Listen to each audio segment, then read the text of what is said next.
Ram Sarvebhyah. Welcome to learning to chant Sriman-Narayaneeyam, class 117. Gurudeva gatir gurumeva bhaje, gurunaiva sahasmi namo gurave, na guroh paramam shishurasmi guroh, matirasti gurau mama bahi guroh, Shrikanto matulo yasya janani sarvamangala, janaka shankaro devaha, samvande kunjarananam, pitambaram karavirajita shankha chakra kau मोदकी सरसिजं करुणा समुद्रं राधा सहायमति सुंदर मंदहासं वातालयेश मनिषं हृदि भावयामि. We shall begin with the revision of Dashakam 67. I will only revise. Spurat parananda rasatmakena Tvaya samasadita bhogalilaha asimamaananda bharam prapannaha mahantama purmadamam bhujaksyaha niliyate so mayimayyamayam ramapatir vishwamanobhiramaha itisma sarvah kalita bhimanaha nirikshya govinda tirohito bhuh Radha Bhidhantavadajata Garvam Atipriyangopavadhum Murare Bhavanupadaya Gato Viduram Taya Sahasvaira Viharakari Tirohite Tatvaijata Tapaha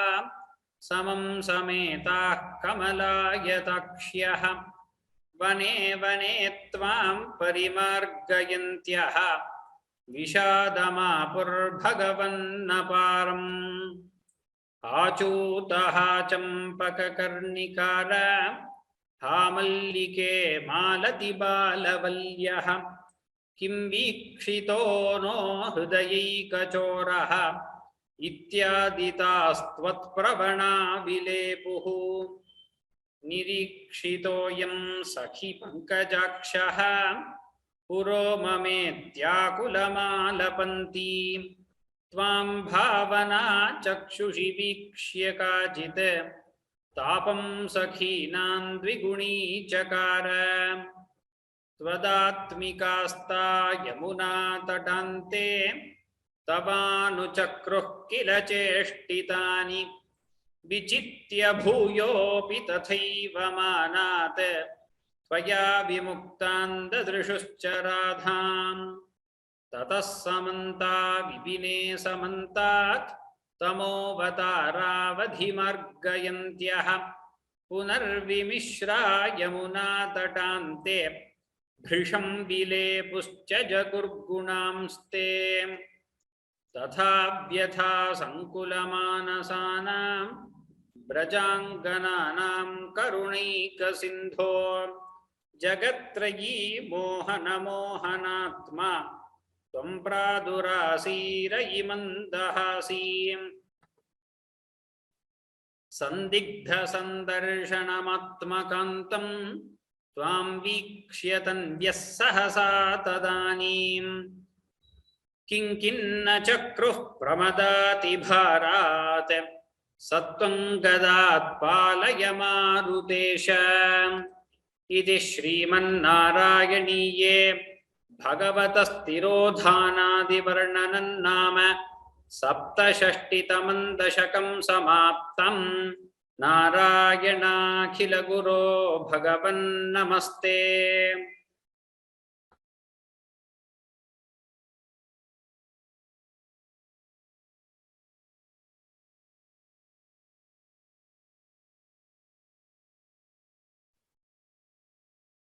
Ashtashashtitamam Dashakam. This is, as I was saying last time, it was Gopikanam Ahlada Prakatana. Meaning they are very happy seeing Krishna has returned during the Rasa Panchaka. And it is very similar to the Gopika Geetam, the meter that is, which is called a Sammata, is very similar to the I think all of you are able to hear. I think so. The meter is called sammata. A lot of you would have heard the verses Jayati te jikam janmana brajaha. Similarly, this shloka goes like this. I will just read it out once, the first verse, to show you the two different ways in which this can be recited. Tava vilokanat Krishna gopika janaha pramada sankulah Krishna pankaje kshana amrita dharaya Krishna sampluta iva stimita tandadhuhu Krishna tvatpuro gataha. So this is one method, that is, you are adding the word Krishna in between. It is by sampradaya, there is no letter there, and if you add that, it is not according to chantas also, but it does come, it does fall into the tune. And there are many stotras like this. There is a stotra on Guru where they add Guru in between. So it is possible. In sampradaya, it is accepted to do that. But we shall learn it in this way. Tava vilokanat gopika janaha pramada sankula pankaje kshana amrita dharaya sampluta iva stimita tandadhustvatpuro gataha. So this is how I will teach. Then maybe at the end, while recording once, I will record it with Krishna also. So we will have one recording of Dashakam without the word Krishna in between, and with the word. So we will have recording A and recording B. And because when we add Krishna, the sandhi changes. There's a visarga, so the sandhi changes before and after. So you cannot recite it the same way. And then you can choose whichever way you want to recite. You might recite. In most parayanams, they will usually add the word Krishna in between. It's a nice way. That's just you keep calling out to Krishna in between every line. So both are acceptable forms. Now we will start with this Dashakam, the first shloka.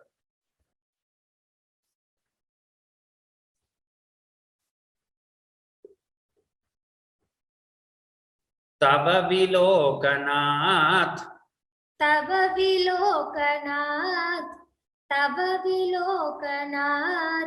gopika janaha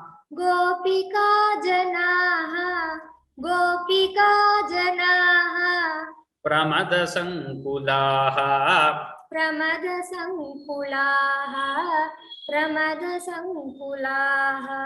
pankaje kshana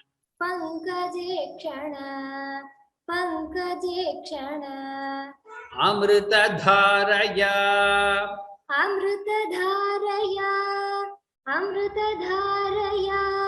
sampluta iva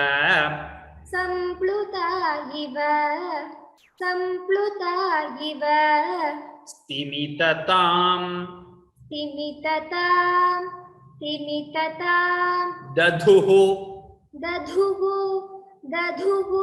tvatpuro gataha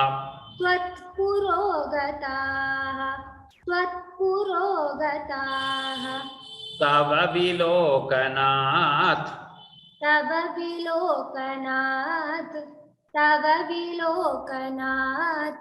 gopika janaha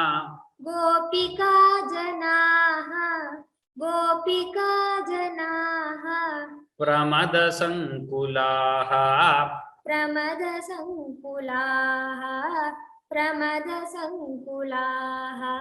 pankaje kshana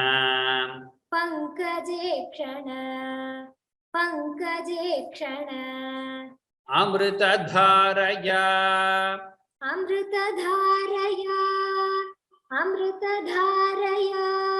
sampluta iva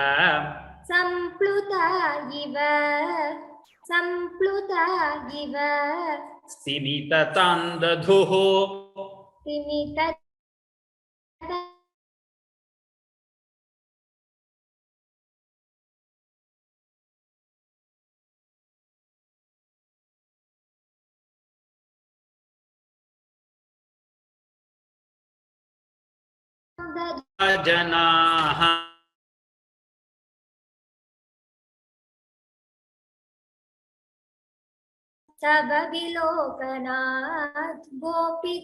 janaha pramada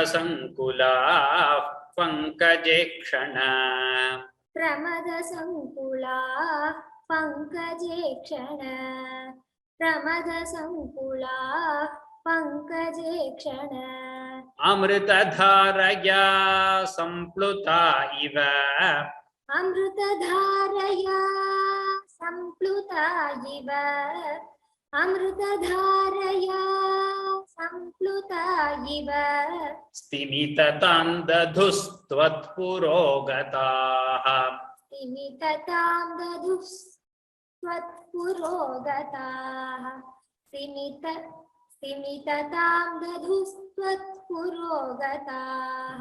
Whole shloka once first. तव विलोकनात् गोपिका जनाः प्रमदसङ्कुला पङ्कजे क्षण अमृतधारया सम्प्लुता इव स्तिमिततां दधुस्त्वत्पुरोगताः. Once more. तव विलोकनात् गोपिका जनाः सङ्कुलाः पङ्कजे क्षण अमृतधारया सम्प्लुता इव स्तिमिततां दधुस्त्वत्पुरोगताः.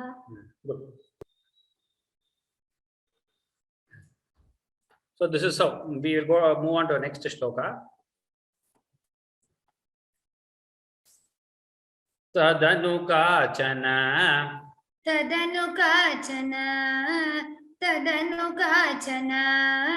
Tvatkarambujam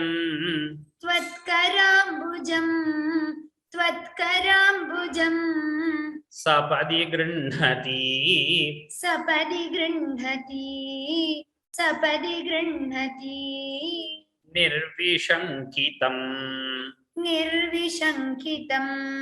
Nirvishankitam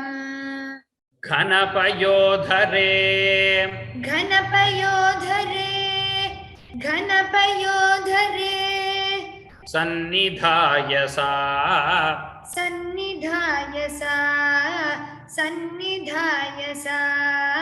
Pulaka samvrita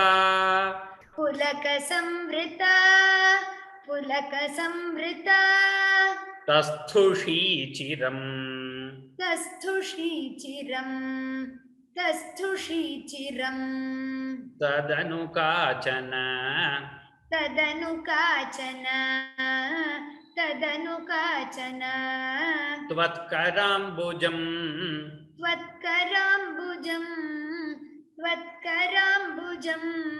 Sapadi grinhati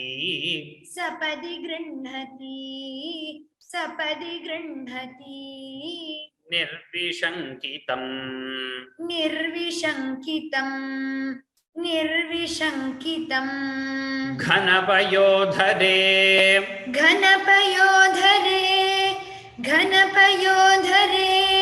Sannidhayasa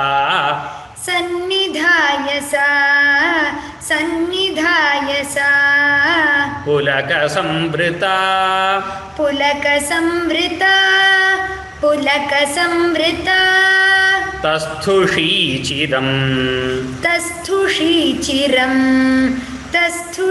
chiram Tadanukaachana Tvatkarambujam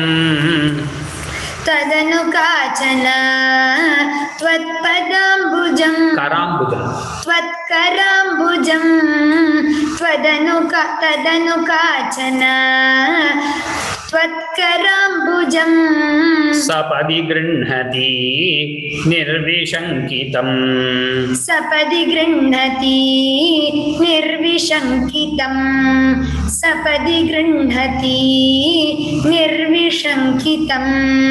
Ghanapayodhare Sannidhayasa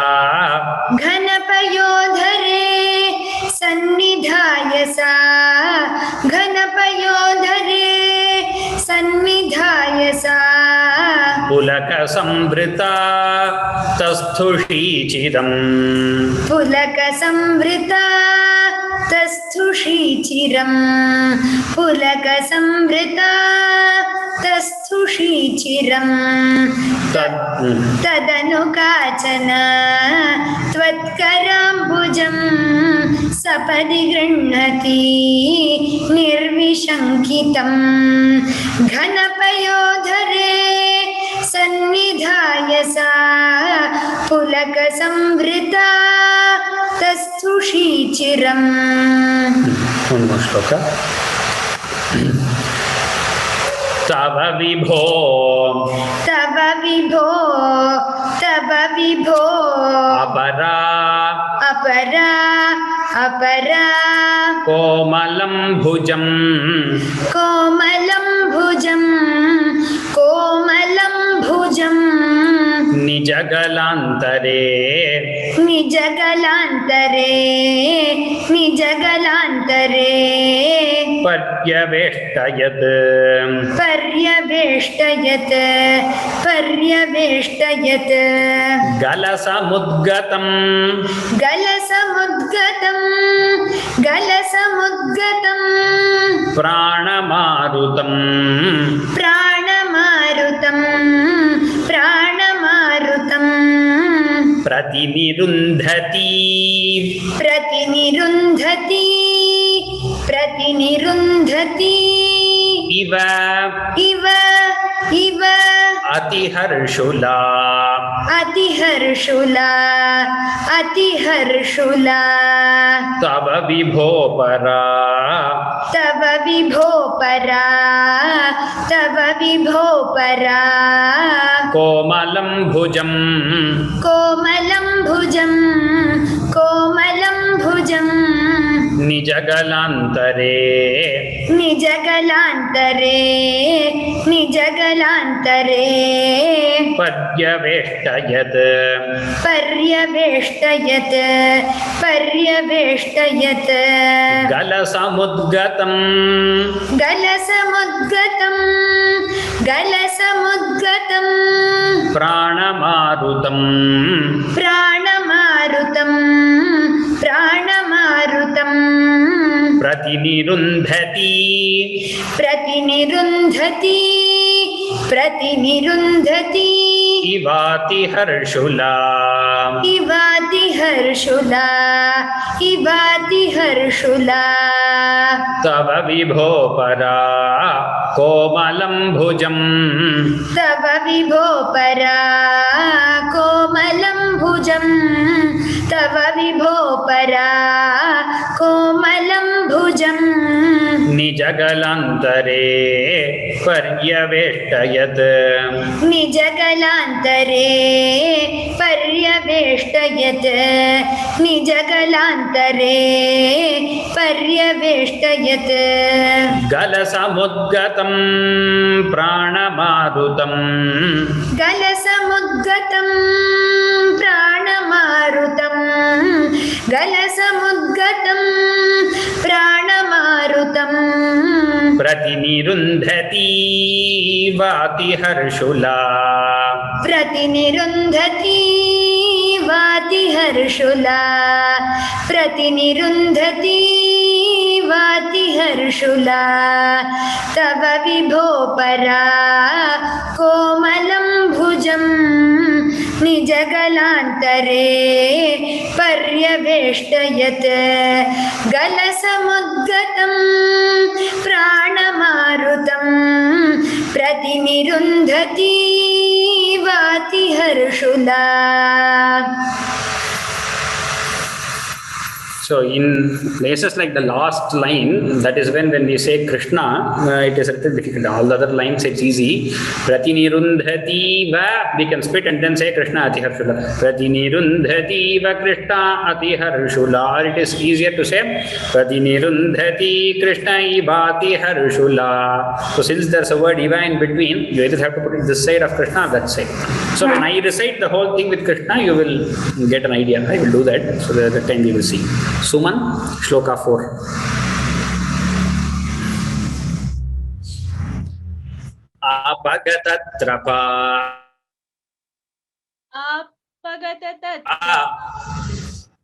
Apagatatrapa.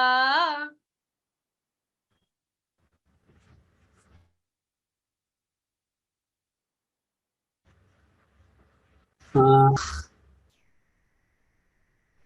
participants are able to hear me.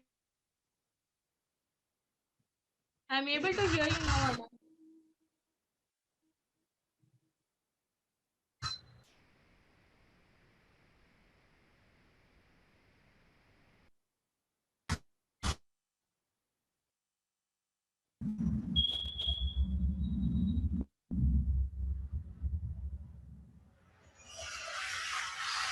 Okay. Can you hear me now? Okay. Apagatrapa. Apagatatrapa. Kapi kamini.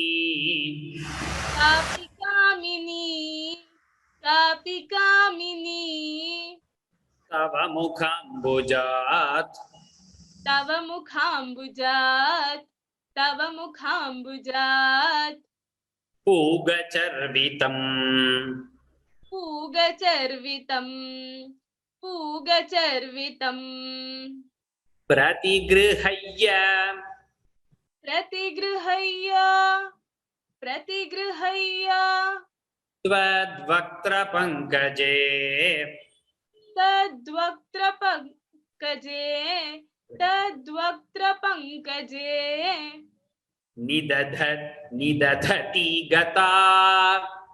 Nidadhati gata. Nidadhati gata. Purnakamatam. Purnakamatam. Purnakamatam. Apagatatrapa. Apagatatrapa. Apagatatrapa. Kapi kamini. Kapi kamini. Kapi kamini. Tava mukhambujat. Tava mukhambujat. Tava mukhambujat. Pugacharvitam. Pugacharvitam. Pugacharvitam. Pratigrihayatat. Pratigrihayyatat. Pratigrihayyatat. Vaktra pankaje. Vaktra pankaje. Vaktra pankaje. Nidadhati gata. Nidadhati gata. Nidadhati gata. Purnakamatam. Purnakamatam. Purnakamatam. Apagatatrapa. Kapi kamini. Apagatatrapa. Kapi kamini. Apagatat. Yeah, once more. Apagatatrapa. Kapi kamini. Tava mukhambujat. Pugacharvitam. Tava mukhambujat. Pugacharvitam. Tava mukhambujat. Pugacharvitam. Pratigrihayatat. Vaktra pankaje. Pratigrihayyatat. Vaktra pankaje. Pratigrihayyatat. Vaktra pankaje. Nidadhati gata. Purnakamatam. Nidadhati gata. Purnakamatam. Nidadhati gata. Purnakamatam. Apagatatrapa. Kapi kamini. Tava mukhambujat. Pugacharvitam. Pratigrihayyatat. Vaktra pankaje. Nidadhati gata. Purnakamatam. Good. One more shloka. Vikaruno vane. Vikaruno vane. Vikaruno vane. Samvihayamam. Samvihayamam. Samvihayamam. Apagatosika. Apagatosika. अपगतोऽसि का त्वामिह स्पृशेत् त्वामिह स्पृशेत् त्वामिह स्पृशेत् इति सरोषया इति सरोषया इति सरोषया तावदेकया तावदेकया तावदेकया सजललोचनम् सजललोचनम् सजललोचनम् वीक्षितो भवान् वीक्षितो भवान् वीक्षितो भवान् विकरुणो वने विकरुणो वने विकरुणो वने संविहाय माम् संविहाय माम्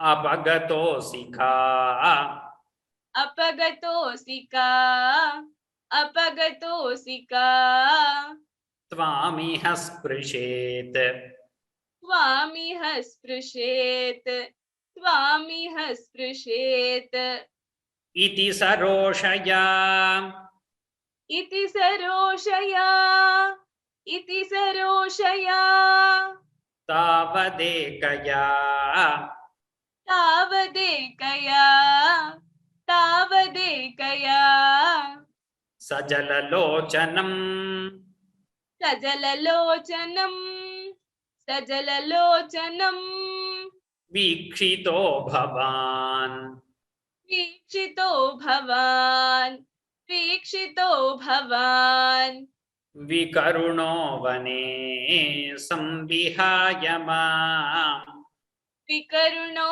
वने संविहाय माम् विकरुणो वने संविहाय माम् अपगतोऽसि का त्वामिह स्पृशेत् अपगतोऽसि का त्वामिह स्पृशेत् अपगतोऽसि का त्वामिह स्पृशेत् इति सरोषया तावदेकया इति सरोषया तावदेकया इति सरोषया तावदेकया सजललोचनम् वीक्षितो भवान् सजललोचनम् वीक्षितो भवान् सजललोचनम् वीक्षितो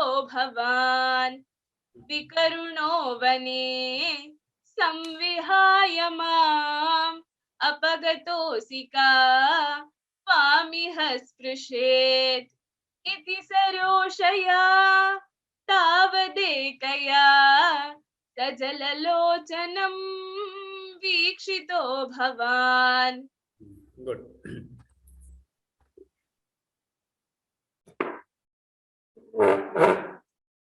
नेक्स्ट श्लोक इति मुदाकुलैः इति मुदाकुलैः इति मुदाकुलैः वल्लवी जनैः वल्लवी जनैः वल्लवी जनैः सममुपागतः सममुपागतः सममुपागतः यामुने तटे यामुने तटे यामुने तटे मृदुकुचाम्बरैः मृदुकुचाम्बरैः मृदुकुचाम्बरैः कल्पितासने कल्पितासने कल्पितासने घुसृणभासुरे घुसृणभासुरे घुसृणभासुरे पर्यशोभथाः पर्यशोभथाः पर्यशोभथाः इति मुदाकुलैः इति मुदाकुलैः इति मुदाकुलैः वल्लवीजनैः वल्लवीजनैः सममुपागतः सममुपागतः यामुने तटे यामुने तटे मृदुकुचाम्बरैः मृदुकुचाम्बरैः कल्पितासने कल्पितासने घुसृणभासुरे घुसृणभासुरे पर्यशोभथाः पर्यशोभथाः इति मुदाकुलैर्वल्लवीजनैः इति मुदाकुलैर्वल्लवीजनैः इति मुदाकुलैर्वल्लवीजनैः सममुपागतो यामुने तटे सममुपागतो यामुने तटे सममुपागतो यामुने तटे मृदुकुचाम्बरैः कल्पितासने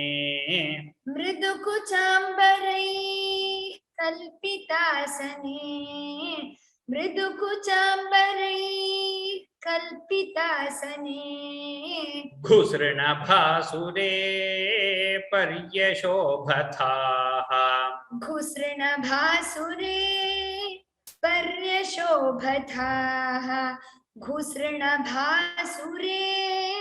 पर्यशोभथाः इति मुदाकुलैर्वल्लवीजनैः सममुपागतो यामुने तटे मृदुकुचाम्बरैः कल्पितासने घुसृणभासुरे पर्यशोभथाः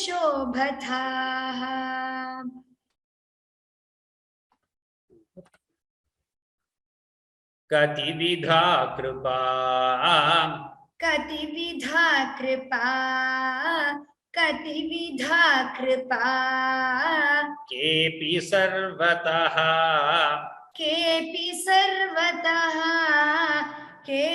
सर्वतः धृतदयोदयाः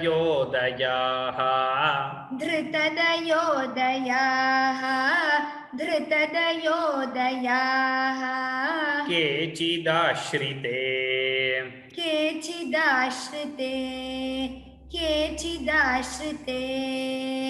कतिचिदीदृशाः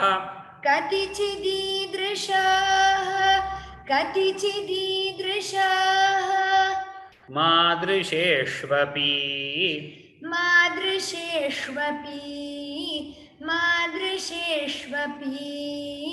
इत्यभिहितो भवान्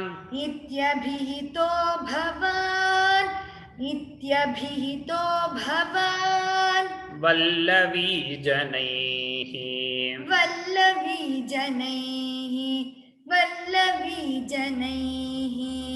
कतिविधा कृपा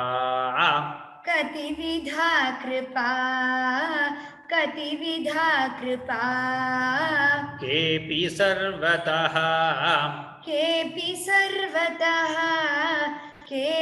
सर्वतः धृतदयोदयाः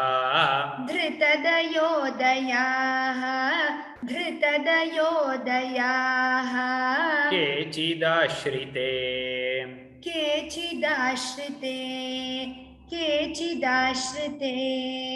कतिचिदीदृशाः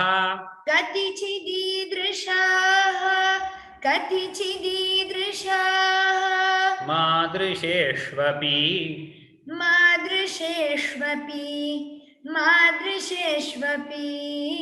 इत्यभिहितो भवान् इत्यभिहितो भवान् वल्लवी जनैः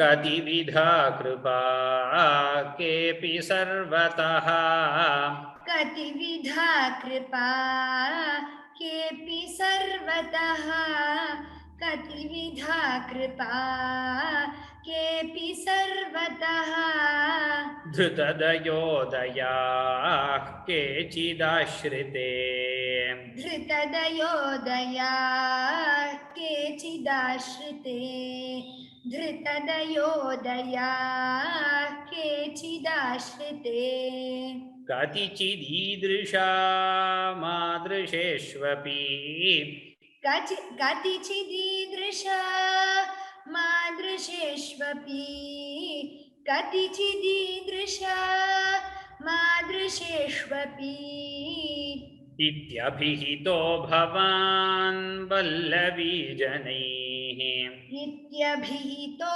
भवान् वल्लवी जनैः इत्यभिहितो भवान् वल्लवी जनैः कतिचिदीदृशा मादृशेष्वपि इत्यभिहितो भवान् वल्लवी जनैः कतिचिदीदृशा मादृशेष्वपि इत्यभिहितो भवान् वल्लवी जनैः कतिचिदीदृशा मादृशेष्वपि इत्यभिहितो भवान् वल्लवी जनैः. That third and fourth line should be said together. I will change it. I will put a hyphen and then put the dirgha. Only when we split it, or else it's a little difficult to pronounce the fourth line. Not wrong reciting it like this, but we have always joined it when the sandhi split does not fit to the chandas. So we will join the third and fourth lines here. Recite the whole story. कतिविधा कृपा केऽपि सर्वतः धृतदयोदया केचिदाश्रिते कतिचिदीदृशा मादृशेष्वपि इत्यभिहितो भवान् वल्लवी जनैः. Suman.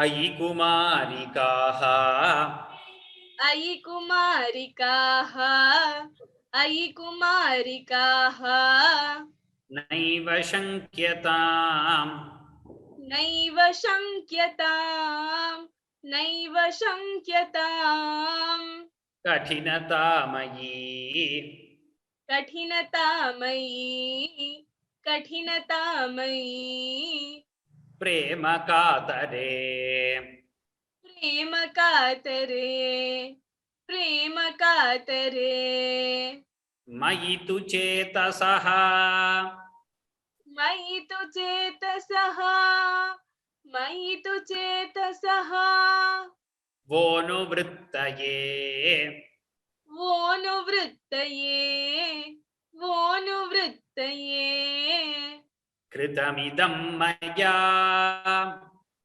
कृतमिदं मया कृतमिदं मया इत्यूचिवान् इत्यूचिवान् इत्यूचिवान् भवान् भवान् भवान् अयि कुमारिकाः अयि कुमारिकाः अयि कुमारिकाः नैव शङ्क्यताम् नैव शङ्क्यताम् नैव शङ्क्यताम् कठिनतामयी कठिनतामयी कठिनतामयी प्रेम कातरे प्रेम कातरे प्रेम कातरे मयि तु चेतसः मयि तु चेतसः मयि तु चेतसः वोनुवृत्तये वोनुवृत्तये कृतमिदं मयेति कृतमिदं मयेति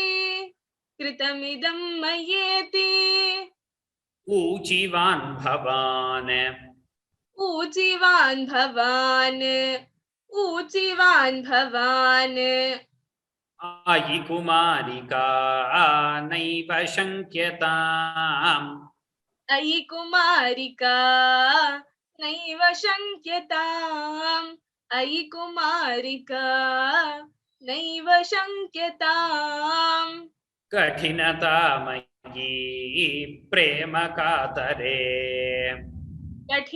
कठिनता मयि प्रेम कातरे कठिनता मयि प्रेम कातरे मयि तु चेतसो वोनुवृत्तये मयि तु चेतसो वोनुवृत्तये मयि तु चेतसो वोनुवृत्तये कृतमिदं मयेत्यूचिवान् भवान् कृतमिदं मयेत्यूचिवान् भवान् कृतमिदं मयेत्यूचिवान् भवान् अयि कुमारिका नैव शङ्क्यताम् कठिनता मयि प्रेम कातरे मयि तु चेतसो वोनुवृत्तये कृतमिदं मयेत्यूचिवान् भवान् Good. One more shloka.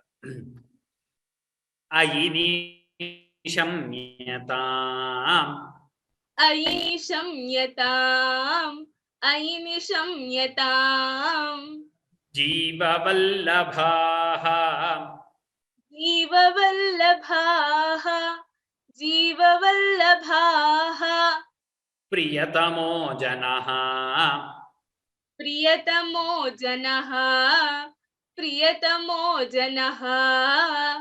नेदृशो मम नेदृशो मम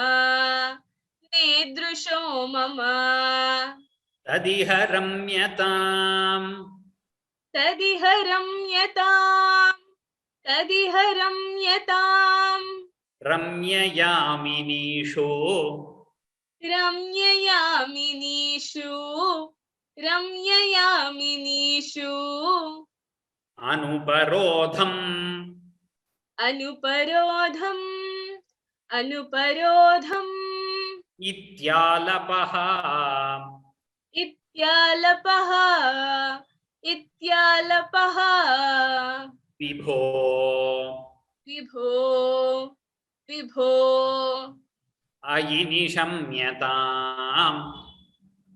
अयि निशम्यताम् अयि निशम्यताम् जीववल्लभाः जीववल्लभाः प्रियतमो जनः प्रियतमो जनः नेदृशो मम नेदृशो मम तदिह रम्यताम् तदिह रम्यताम् रम्ययामिनीषु रम्ययामिनीषु अनुपरोधमिति अनुपरोधमिति आलपो विभो आलपो विभो अयि निशम्यताम् जीववल्लभाः अयि निशम्यताम् जीववल्लभाः अयि निशम्यताम् जीववल्लभाः प्रियतमो जनो नेदृशो मम प्रियतमो जनो नेदृशो मम प्रियतमो जनो नेदृशो मम तदिह रम्यतां रम्ययामिनीषु तदिह रम्यतां रम्ययामिनीषु तदिह रम्यतां रम्ययामिनीषु अनुपरोधमेत्यालपो विभो अनुपरोधमेत्यालपो विभो अनुपरोधमेत्यालपो विभो तदिह रम्यतां रम्ययामिनीष्वनुपरोधमेत्यालपो विभो तदिह रम्यतां रम्ययामिनीष्वनुपरोध तदिह रम्यतां रम्ययामिनीषु रम्ययामिनीष्वनुपरोधमेत्यालपो विभो तदिह रम्यतां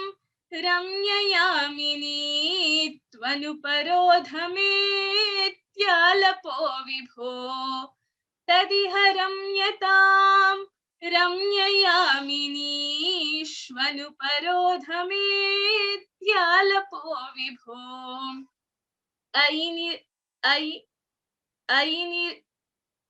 अयि निशम्यतां जीववल्लभाः प्रियतमो जनो नेदृशो मम तदिह रम्यतां रम्ययामिनीष्वनुपरोधमेत्यालपो विभो Repeat the third and fourth line. तदिह रम्यतां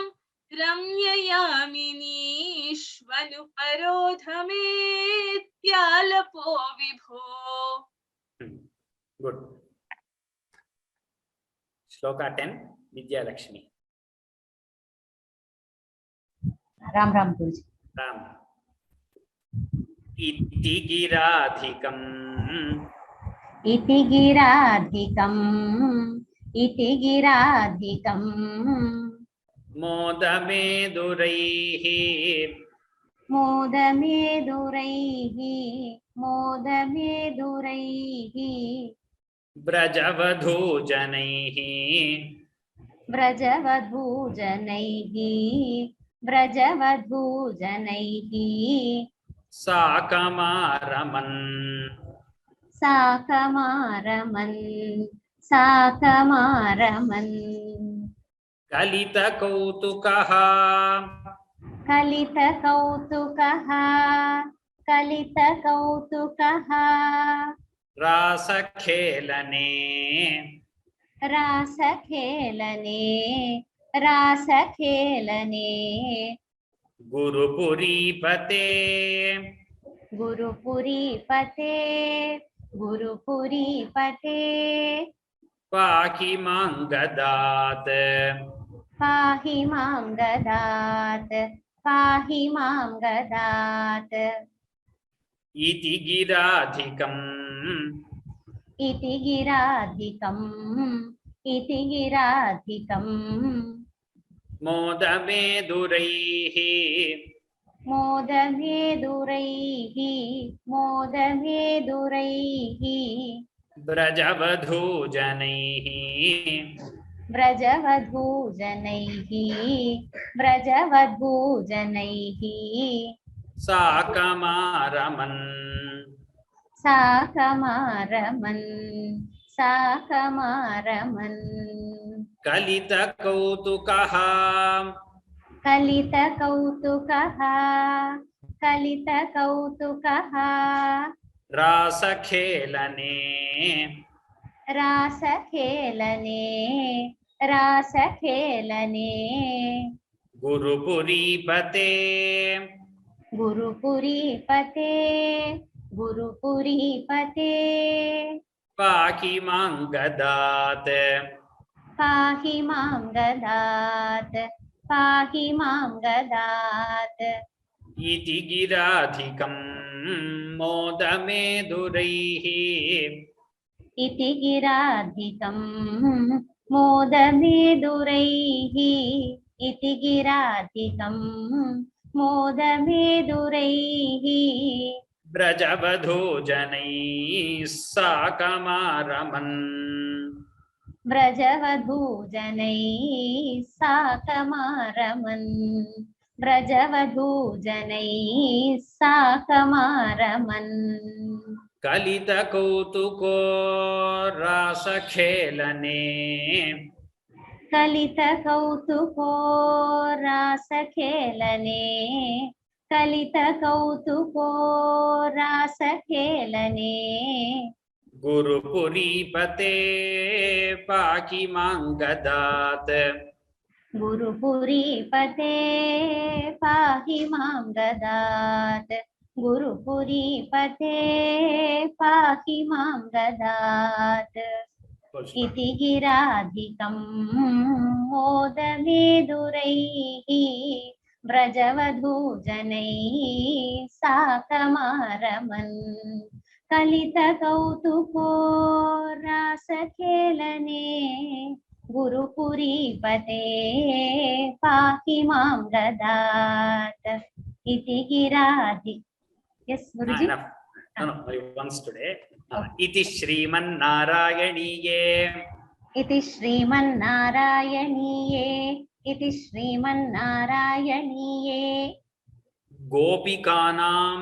That Gopika, there is a spelling mistake. Even the title, it is Gopikanam. I'll change it. गोपिकानां Ahlada Prakatanam. आह्लादप्रकटनं Gopikanam Ahlada Prakatanam Nama. गोपिकानाम् आह्लादप्रकटनं नाम गोपिकानाम् आह्लादप्रकटनं नाम Ashtashashtitamam Dashakam Samaptam. अष्टषष्टितमं दशकं समाप्तम् इति श्रीमन्नारायणीये गोपिकानाम् आह्लादप्रकटनं नाम अष्टषष्टितमं दशकं समाप्तम् नारायण अखिल गुरो भगवन् नमस्ते. Good. So again, we have finished one more Dashakam today. Now I will recite the Dashakam twice, once with Krishna and once without Krishna. Next Dashakam is also Rasa Krida Varnanam, which is again very beautiful, very nice raga. So both these are unique chandas. This Dashakam 68 and 69. This chanda, both these come only once. That is the chandas I am saying. This is Sammata, next is different chandas, and both are nice, very musical chandas also, and it fits the situation here where Krishna is sporting with the gopikas. So next one is also very famous Dashakam. Lot of you know Kesha Pashadhita Pinchika Vitati. That is next week. That will take, I think, 2 classes because the chandas is quite long. So it will take 2 classes. And just like today, today the participants are more probably because of the Dashakam and its musicality.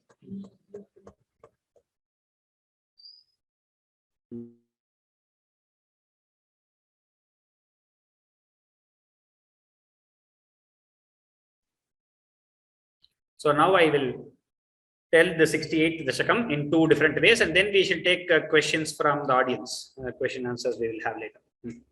Any doubts we can take later.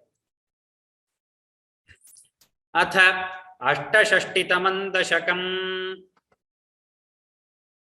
Tava Vilokanat Gopika Janaha Pramada Sankula Pankajekshana Amritadharaya Sampluta Iva Simitatandadhustvatpuragataha Simitatandadhustvatpurogataha Tadanukachana Tvatkarambujam Sapadi Grinhati Nirbhishankitam Ghanapayodhare सन्निधाय सा पुलकसंवृता तस्थुषीचिदम् तव विभो पदा कोमलं भुजं निजगलान्तरे पर्यवेष्टयत् गलसमुद्गतं प्राणमारुतं प्रतिनिरुन्धती वातिहर्षुला अपगतत्रपा कापि कामिनी तव मुखाम्बुजात् पूगचर्वितं प्रतिगृह्यतद्वक्त्रपङ्कजे निदधति गता पूर्णकामतां विकरुणो वने संविहाय माम् अपगतोऽसि का त्वामिह स्पृशेत् इति सरोषया तावदेकया सजललोचनं वीक्षितो भवान् इति मुदाकुलैर्वल्लवीजनैः सममुपागतो यामुने तटे मृदुकुचाम्बरैः कल्पितासने घुसृणभासुरे पर्यशोभथाः कतिविधा कृपा केऽपि सर्वतः धृतदयोदयाः केचिदाश्रिते कतिचिदीदृशा मादृशेष्वपि इत्यभिहितो भवान् वल्लवीजनैः कतिचिदीदृशा मादृशेष्वपि इत्यभिहितो भवान् वल्लवीजनैः अयि कुमारिका नैव शङ्क्यतां कठिनतामयी प्रेम कातरे मयि तु चेतसो वोनुवृत्तये कृतमिदं मयेत्यूचिवान्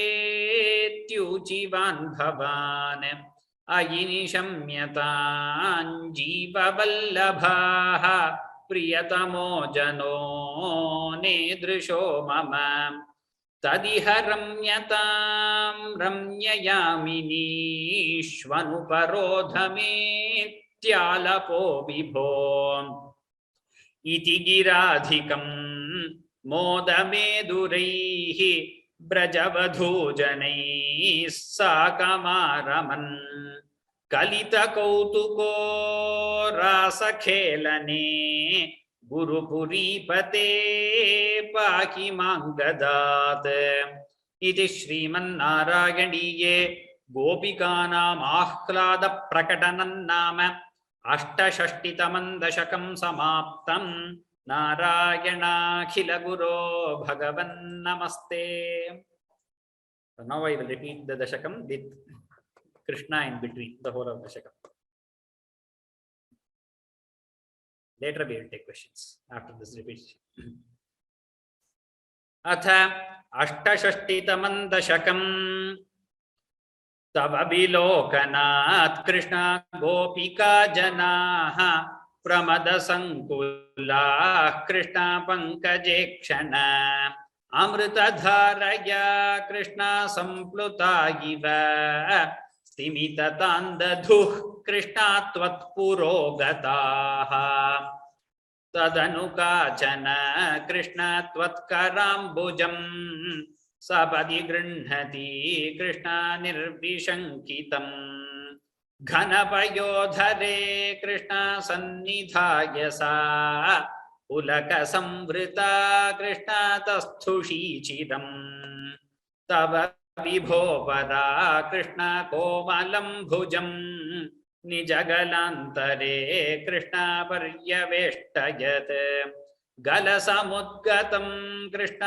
प्राणमारुतं प्रतिनिरुन्धतीव कृष्ण अतिहर्षुला अपगतत्रपा कृष्ण कापि कामिनी तव मुखाम्बुजात् कृष्ण पूगचर्वितम् प्रतिगृह्यतत् कृष्ण वक्त्रपङ्कजे निदधति गता Krishna पूर्णकामतां Vikaruno vane Krishna samvihaya mam apagato-sika Krishna tvamiha sprishet iti saroshaya Krishna tavadekaya sajalalochanam Krishna vikshito bhavan iti mudakulayih Krishna vallavi janaihi samamupagata Krishna yamune tate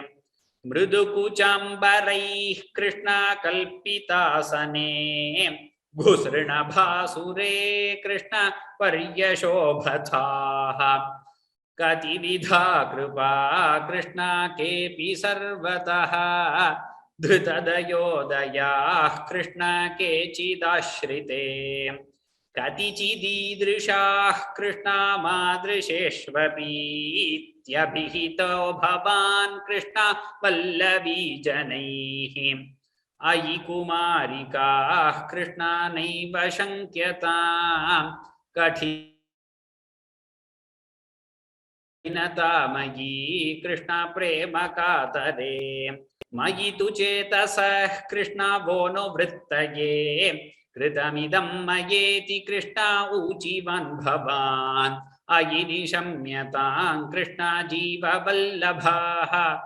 priyatamo jana Krishna nedrisho mama tadiha ramyatam Krishna ramyayamini shvanuparodhamiti Krishna alapo vibho iti giradhikam Krishna modameduraihi brajavadho janaih Krishna sakamaraman kalita kautukah Krishna rasa khelane gurupuri pate Krishna pahi mangadat iti Sriman-Narayaneeyam gopikanam ahlada prakatanan nama अष्टषष्टितमं दशकं समाप्तं नारायणाखिल गुरो भगवन् नमस्ते. I do expect quite a few questions. Let us see. SR Valluri and Lakshmi, you can unmute. And if you prefer, you can switch on the video. Yeah. Ram Ram. SR Valluri, you may speak. I can't hear you. I can see you speaking, but I can't hear you. And you are unmuted. I see that. Okay. I think my volume here might be 1 second. Yes, Ram Ram. You can speak. No, I still can't hear. Can others hear? Can other participants hear him speaking? Sir Valluri. Yes, Mohana, can you speak? Ram Ram, I can hear Mohana. Yes, Ram Ram. Yeah. And I have two doubts. Second and eighth sloka. Tell me. First and eighth sloka. First sloka. Ramatashanku Davavilogana Gopika Jana Ramadashankula Pankajeshana. Here it is mentioned as Pankajeshana. But you have told Pankajeshana. Okay, we will stick to Pankajekshana. If we say Pankajekshana, okay, we are calling out to Krishna. We say Pankajekshana, then the adjective goes to the Gopikaha who are being referred there. So anyway, both can come in the shloka, but we will stick with Pankajekshana. Okay, I have corrected Pankajeshana, but just like that I asked, sorry. Okay. And then eighth sloka, last line, Kritamitam Maya, it is written, but you pronounced as Kritamitam Maye. No, after Maya, what is written? Ityu Chivan Bhavan. So that is correct. This is also correct. Both are correct. Yeah. Okay, can you please say it once again? Last line. Kritamidam maye tyu chivan bhavan. Fine. If we say Maya, then ityu. If we say Maye, we should when you say it without Krishna, if you say Maya, it becomes a little difficult to put it in the meter. So Kritamidam maye tyu chivan bhavan, because in between the line you don't usually split the sandhi unnecessarily unless you are giving a pause. If you're not Okay, giving the okay. pass, there is no point in splitting that something. Okay, okay. Thank you, Guruji. Thank you so much. Really enjoyed today's class as usual. Yeah, okay. Ram Ram. Thank you so much. Thank you so much. Ram. SR Valluri, if you can try again. You can unmute yourself and try. No, I have to ask you to unmute yourself.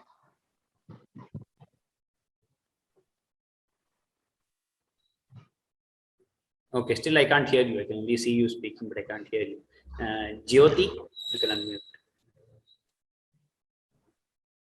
Ram Ram Guruji, can Ram you hear Ram. me? Yes. Ram Ram. Yeah, I have 3 doubts. Hmm. The first one is in Shloka 7.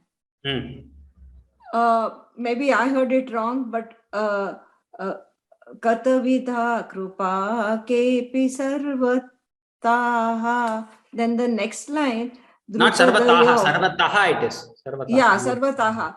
But in the second one, Dhrutadayo, Daya, I've got a Visarga, but I did not hear the Ha there. That is because there is a kakara. So dayo daya kechidashrite. It changes to Dikvamuliya.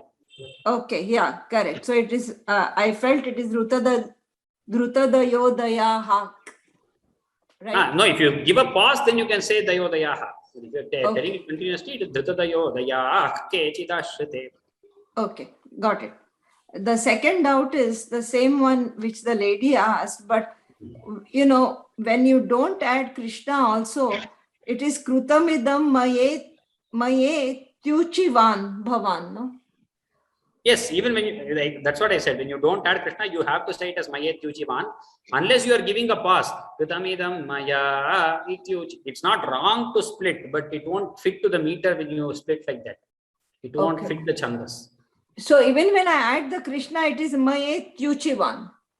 No, you have to add Krishna in between. So Kritamidam Mayeti Krishna Uchivan Bhavan. Either that way, that's how I recited, or else Kritamidam Maya Krishna Ityuchivan. Krishna Ityuchivan. You have to say it that way. Oh, okay. So you have to add it somewhere. You have to add the Krishna in either of the places. So in 3-4 places, in 3-4 lines like this, it's a little difficult to add the Krishna. Just I added the say that side, and then you just say it. Yeah. And the third doubt, I did not understand the pronunciation of that Ramya Yaminishwar. In that also, that me and may, it's... No, there also again, Ramya Yamini Ishwanu Anuparodhami Tyalapo Vibho. That's all it is. So it's may, is it? Not me? No, it is me only. Anuparodhami Tyalapo. Because of the music, it is the Ikara is a little Dirgha, but it is actually Hraswa only. Okay, because I think when I heard it, it felt may, and it is me. It is not me, it is me Tyalapo. Becomes a little Dirgha, that's musical liberty in this Dashakam. Yeah, I got that. And happy Ashadi Ekadashi for you tomorrow, for all of us. Sunday, yes. Yeah. Thank you very much, Guruji. Ram Ram. SR Valluri. Ram Ram Guruji. Ram Ram. No, I can't hear you yet. SR Valluri, I still can't hear you. Every week I can hear you, today I can't. Vatsala's Galaxy tab, you can speak. Vatsala. Ram Ramji, I have I have 2 doubts. Normally, when we sing the stanza of 1 to 7, we say Krishna after the first line. Like Gadivito Kripa Krishna ke Pisarbato Krishna ke Chidashrite. In the 8th and 9th we say Radhe. Is it okay to say Radhe? Because Ai Kumarika Radhe Naiva Sankyatam Kadinata Mani. Yes, you can say it. All that is Sampradaya. Yes, I understand. Yeah, you can. No, just because we had learned it that way. So because you didn't say Radhe anyway, whether Radhe can be included or not, I just wanted to know that. Yes. See, this whole thing of saying Krishna or Radhe is not there in the text, nor is it. It is only a Bhakta Sampradaya that is there in the circle. So we do the Kummi for this. We do the Kummi for this. That's why we say Radhe and then do the change of the same. That was one. Yes. And secondly, because tomorrow is also Guru Purnima, and we wanted to pay our pranams and gratitude to you through a small token. So I just wanted to know on which thing I should send my small little remittance to the for the Guru Dakshina. You can always send it on the Vyoma Labs. When you go to the Sanskrit from Home website, in the home page, you see the donate button on top. You can go there, you can select the course and say Guru Dakshina to a particular teacher. All that options are there when you go there. Whether you are in US or India, that option you can select and you can make whatever. Okay. And the last question is, next week we are going to America. So the timing now that we are having from 8 to 9 continues, but there it will be the morning time. Am I right? Yes, yes. So that you will have to. That's why we have this time slot, because it is even in the US it is feasible. It is there early morning. Yes, I am hearing from New York, and it is 10:30 to 11:30 a.m. Yeah. Okay, thank you very much. Only these three. Anyway, I have a namaskar and pranam for the Guru Purnima, and we really enjoyed learning this, and we are able to recite in slokas every Ekadashi, and tomorrow being Ashada Ekadashi, I'm sure I'll be able to recite a few Dashakams comfortably tomorrow. Thank you. Yes, sure. And both these Dashakam, I have recorded it twice today, so both we will post it on YouTube. So both the Dashakam, so some of them are asking whether the Krishna version will be available. Both will be available. Thank you, and wishing you all the best with your wife also. Thank you. Dhanyavada. Thank you. Guru Bhyo Namaha. Namaste. Next is Vasavi Narasimhan. Ram Guruji. Ram. This seventh sloka. Patividha kripa kepi sarvato. Like that also we can sing, no? Kepi sarvato, you don't stop. See, we are giving a pause there. Kepi sarvato, that is not good to stop with okara. You are giving a pause there. If you are continuing as Katividha kripa kepi sarvato dhudadayodaya, then okay, if you are not giving a breath. But if you are taking a pause and giving breath, then you have to say sarvata. Okay. Thank you, Guruji. Then Krishna Narayan.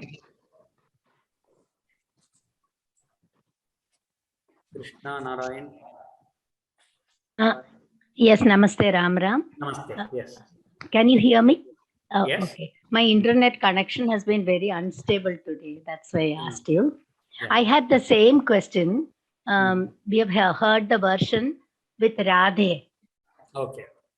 Yeah. That so is, I was wondering if that is... I think they changed it to Radhe because from Shloka 8, it is Krishna is speaking to the Gopikas. So instead of telling his own name, he's probably saying Radhe. So that is the idea behind that. Okay. So that is why from only the 8th and 9th I've heard like that. Yes, so that's why both those are Krishna's words. Krishna is directly speaking to the Gopikas. He's calling out to them. So that is why maybe they say Radhe. So it's correct to say Radhe also. Yes. It is logical and it is nice to say Radhe. You can. Okay. Thank you very much. And special pranams on Guru Purnima Day. Dhanyavada. Ram. Thank you so much. Yes, sir. Valluri, can we try once again?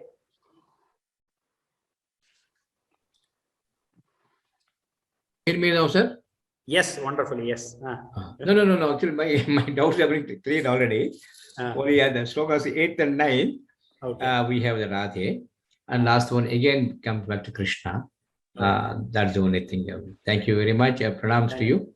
And the other lady was talking about US. I am talking from USA now. So absolutely, there's no problem at all. It's very convenient for us in the morning only. Yes. So we're starting 9:30, 10:30 morning, and New York means 10:30, 11:30. Very convenient. We are enjoying the whole thing. So pronounce to you. Pada namaskara to you. Namo. Kal Krishnan Mahodaya, you have unmuted. Anything you have to say? Hi, good morning to you all. Good morning. Yes. I was kind of testing myself to see whether you have made a difference in me being able to go forward without learning to chant. So I happened to pick Dashaka 69, which is a tough one. Yes. So unbelievably, I'm able to read that thing without much mistakes. That's wonderful. So thanks to you very much. That chandas is so tough. Yeah. That is the longest chandas, and it is a very different chandas in Narayaniyam. It is singular. There is no other chandas like that in Narayaniyam.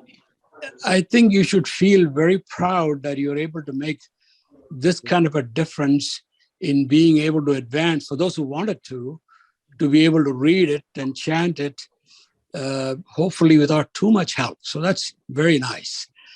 That's number So one. the blessings of elders and Guru Purnima is coming up. So how the tradition brings us when we are able to take it forward, it encourages with encouragement from people like you. It helps us a lot. Dhanyavada. Yeah, no, I think this is just a phenomenal progress. In the last 10 years, for example, I've been trying to learn this through Vyoma and various other sources. And the progress that we were able to make is just unbelievable. So you guys need to keep up your hard work and dedication and passion for the language. Sure. So hopefully this will continue, but I got one more quick thing. On Dashaka 68, sloka number 3, last line and last word, Harshula. I haven't heard that word, but without going into too much detail, do you know the nirmana or the construction of that word? I just don't understand, although I know the meaning.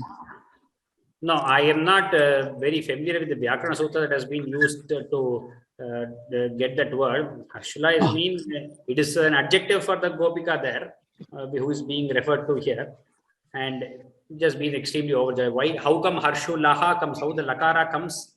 I am not sure. Yeah, it's probably some sort of Tadyata construction, so I don't know. Not important here, but I just thought I'd bring that up. Yes. Probably in a class with Soumya Bhagini or Nilesh Bodas, we could ask. I know, I got to check with them. So anyhow, thank you very much. I've been listening to you for the last, I don't know how many, 65, 66 sessions without any break. And that itself is a major inspiration to be able to continue beyond this through the 100th Dashakam. Thank you very much. Sure. Have a wonderful day. Sure, wonderful. Ram Ram. Namo Namaha. Any other doubts, any clarifications, you can always mail us at Rama or Vyoma, or support any general queries, you can mail it to support Vyoma here. Ram Ram Ram Sarvebhyaha. Namo Namaha. Dhanyavadaha. We shall meet again next class. Narayana Akhila Guru Bhagavan Namaste. Ram Ram Guruji.